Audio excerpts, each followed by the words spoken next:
Bismillahirrahmanirrahim. Assalamualaikum warahmatullahi wabarakatuh. Ustadzah dan Ustadzah, ini adalah pertemuan yang kedua di pertemuan tahsin. Insya Allah kita akan melaksanakan tahsin ini sebanyak 3 kali ya. Ini adalah yang kedua. Dan pembahasan di hari ini insya Allah masih menyambung di pembahasan yang sebelumnya, yang kemarin, yaitu tentang makharijul huruf, dan kita akan membahas langsung gitu ya Ustazah tentang makharijul huruf yang poin kelima, yaitu al-khaisum atau huruf-huruf yang keluar dari rongga hidung. Nah, huruf-huruf yang keluar dari rongga hidung ini beberapa begitu ya, atau hukum ini masuknya ke hukum-hukum tajwid. Jadi nanti Ustazah, tujuan daripada mempelajari hukum gunnah ini adalah agar kita mengetahui hukum-hukum tajwid apa sih yang harus kita baca ditahan 2 harokat gitu ya. Dan tadi hukumnya adalah gunnah yang keluar dari rongga hidung. Kenapa materi ini sangat dibutuhkan dan saya pilih pada akhirnya, karena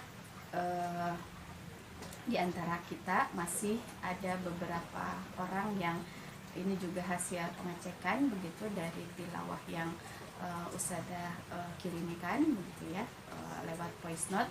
Nah, masih ada di antara kita yang membaca gunnah itu tidak ditahan gitu ya. Padahal secara teori pembacaan gunnah itu harus ditahan 2 harokat gitu ya, kadar panjangnya 2 harokat. Tapi kalau kita lihat secara prakteknya, maka hitungannya kadar panjangnya itu sampai ke 3 ketuk gitu ya, seperti itu, 3 harokat gitu, seperti itu. Nah, ini saya sudah catat begitu ya, huruf-huruf yang atau hukum-hukum begitu ya, hukum-hukum tajwid yang keluar dari rongga hidung atau al-khaisum ini.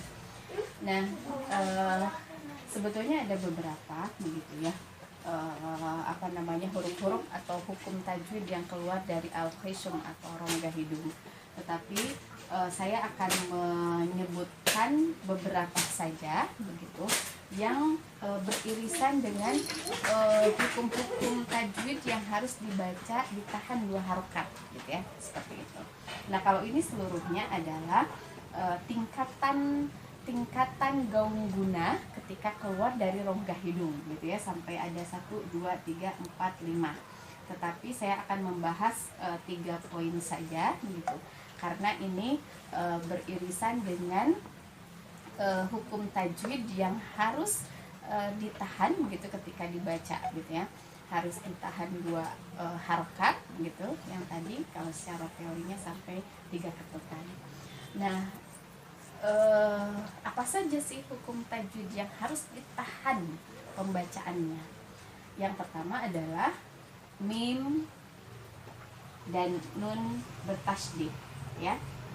Nah, ini mim dan nun bertasydid. Secara hukum tajwidnya namanya adalah gunnah. Jadi nun bertasydid itu gunnah, mim bertasydid itu gunnah. Dan cara pembacaannya harus tadi di kadar panjangnya atau harus dibaca 2 harokat gitu ya. Nah, jadi ketika kita membaca ada nun tasydid dan mim tasydid, maka harus ditahan gitu ya pembacaannya.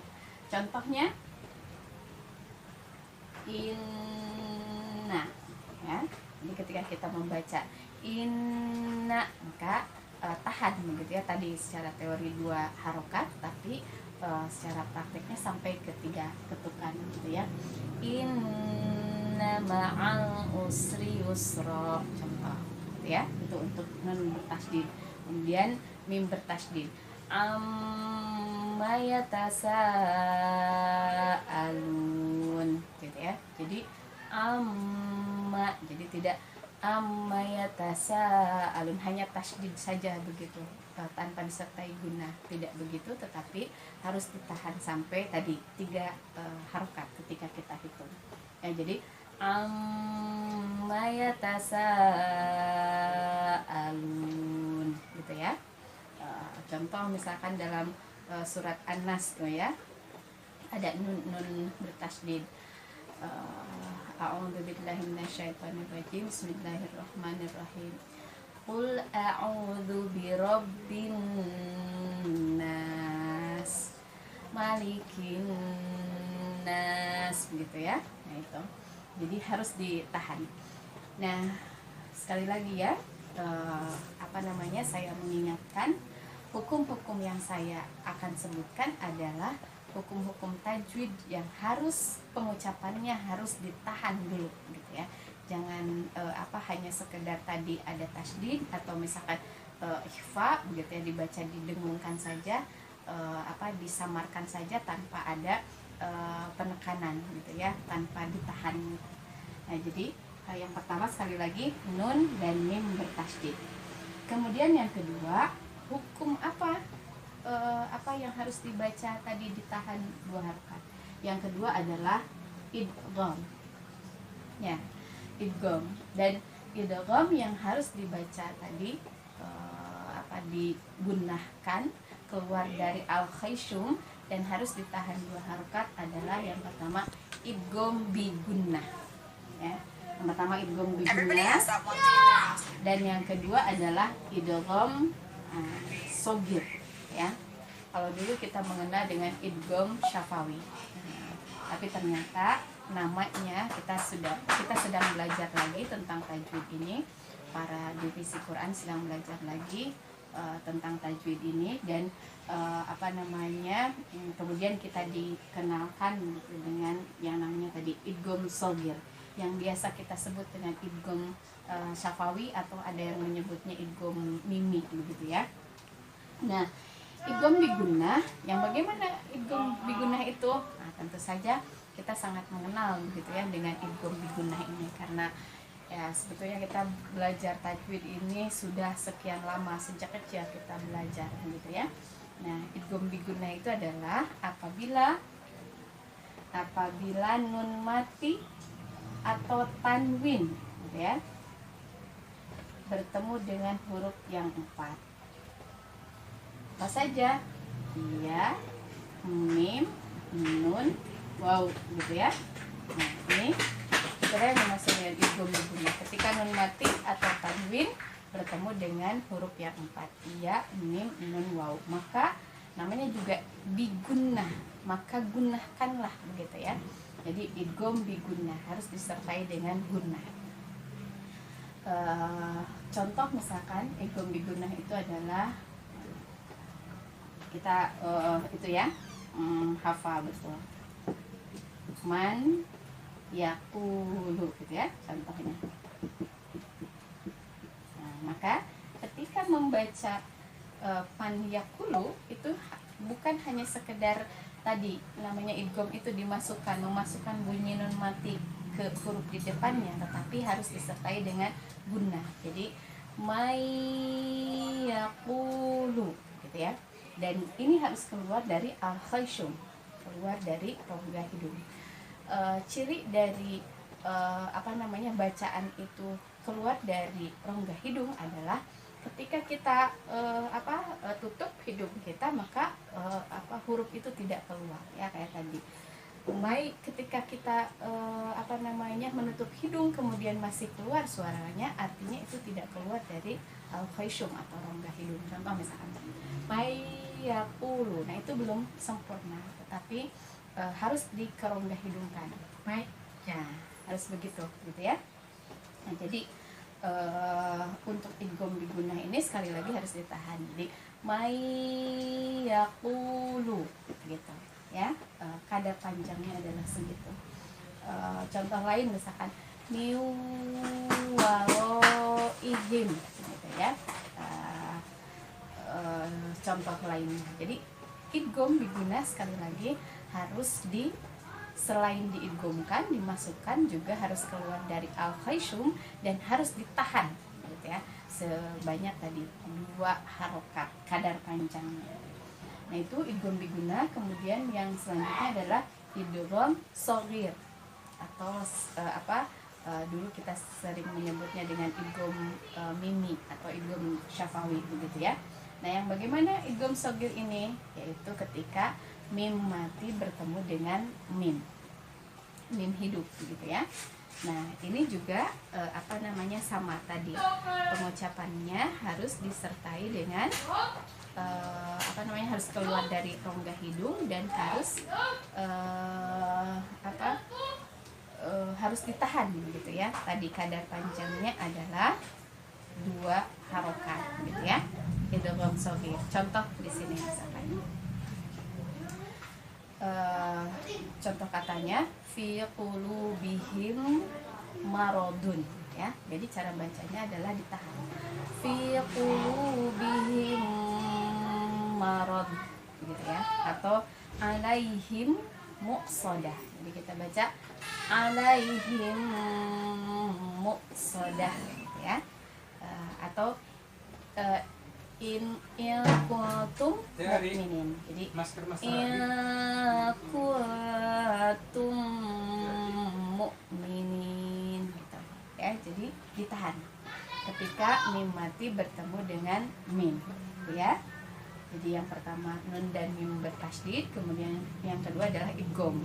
Dan idgham yang harus dibaca digunakan keluar dari al-khayshum dan ditahan 2 harokat, itu adalah idgham bigunnah dan idgham shaghir. Kemudian yang ketiga adalah iqlab. Iqlab ya, sebagaimana kita ketahui, kita buka memori kita adalah di hukum nun mati dan tanwin. Ya, iqlab itu apabila nun mati dan tanwin bertemu dengan ba gitu ya, untuk iqlab. Apabila bertemu dengan ba. Nah, sesuai dengan namanya iqlab, artinya merubah. Jadi merubah bunyi nun mati ke huruf mim. Ya, cara pembacaan iqlab ini adalah bibir rapat tidak sempurna. Jadi rapatnya tidak sempurna, ada celah begitu ya, sedikit saja. Kalau dulu saya dijelaskan celahnya hanya selembar kertas gitu ya, seperti itu cara pembacaan iqlab itu. Contohnya adalah kata yang sangat terkenal gitu ya. Ketika kita memberikan contoh iqlab ya, dan masih menghadapi ba contohnya. Jadi dibacanya min ba'di ya. Jadi kita usahakan begitu ya, cara pembacaannya adalah tadi bibir tidak rapat sempurna gitu dan ditahan tadi ya, min ba'di gitu ya. Seperti itu cara pembacaan iqlab. Jadi sama, ditahan 3 atau tadi secara teorinya 2 harokat, tapi kalau kita prakteknya sampai 3 harokat, 3 tentuk gitu ya. Kemudian yang selanjutnya adalah ikhfa. Ikhfa juga sama, apalagi ya ikhfa itu sangat jelas keluar dari al-khayshum, rongga hidung, dan salah satu yang harus dibaca ditahan dulu pembacaannya tadi ya. Ikhfa apa saja yang harus dibacanya seperti ini, ditahan ya. Yang pertama adalah ikhfa syafawi dan yang kedua adalah ikhfa hakiki. Ikhfa syafawi yang bagaimana? Adanya di hukum mim mati, yaitu ketika ikhfa syafawi itu adalah ketika mim mati bertemu dengan ba ya. Mim mati bertemu dengan ba, maka itu pun sama, harus digunakan dan harus ditahan ya, 2 harokat gitu. Contoh misalkan di sini mim mati bertemu dengan ba, wahum bil akhirah kalimatnya ya. Jadi itu sama, kita dengungkan dan kita tahan. Kita baca ya, wahum bil akhirah. Cara pembacaannya sama dengan iqlab tadi ya. sama dengan iqlab, bibir tidak rapat sempurna ya. Jadi wahum bil akhirah gitu. Kemudian contoh lain yaumahum barizun gitu ya, atau ya'idukum bih. Nah, kita coba ya, apa digunakan kemudian ditahan. Ya'idukum bih, itu cara pembacaannya. Sekali lagi, ya'idukum bih. Kemudian satu contoh lagi, bainahum bil ma'ruf gitu ya. Maka sama tadi, bainahum bil ma'ruf begitu ya cara pembacaannya. Jadi ikhfanya adalah ikhfa syafawi dan ikhfa hakiki ya. Jadi itu ustaz dan isadah. Ini yang ke bawahnya adalah yang termasuk dari hukum guna yang harus keluar dari al-faishum begitu ya.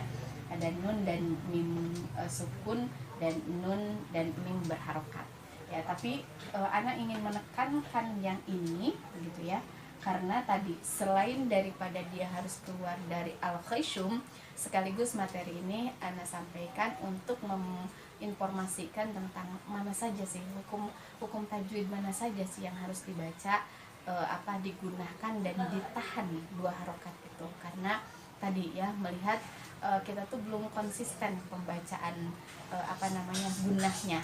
Ada ikhfa yang ditahan dua harokat, tapi ada yang tidak, idgham bigunahnya lupa begitu ya, dan seterusnya. Makanya mudah-mudahan setelah disampaikannya materi ini kita pahami begitu ya, kita ingat-ingat betul, kemudian kita pahami dan kita praktekkan gitu ya, bahwa ternyata yang harus digunakan dan ditahan dua harokat itu adalah hukum-hukumnya ini tadi, mim bertasydid, kemudian idgham bigunah dan idgham shogir, kemudian iqlab dan ikhfa ya, baik ikhfa syafawi dan ikhfa hakiki.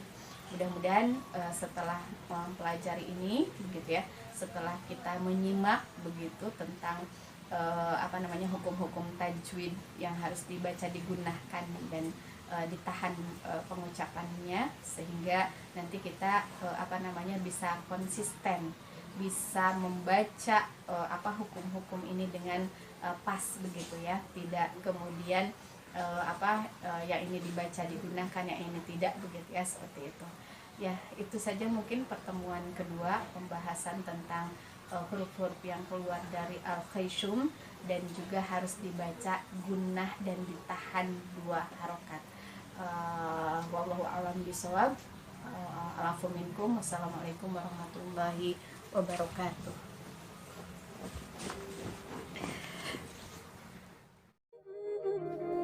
Terima kasih sudah menonton video ini. Semoga bermanfaat. Silahkan like, share, subscribe, dan tekan tombol loncengnya agar channel ini dapat terus berkembang. Sampai jumpa di video berikutnya.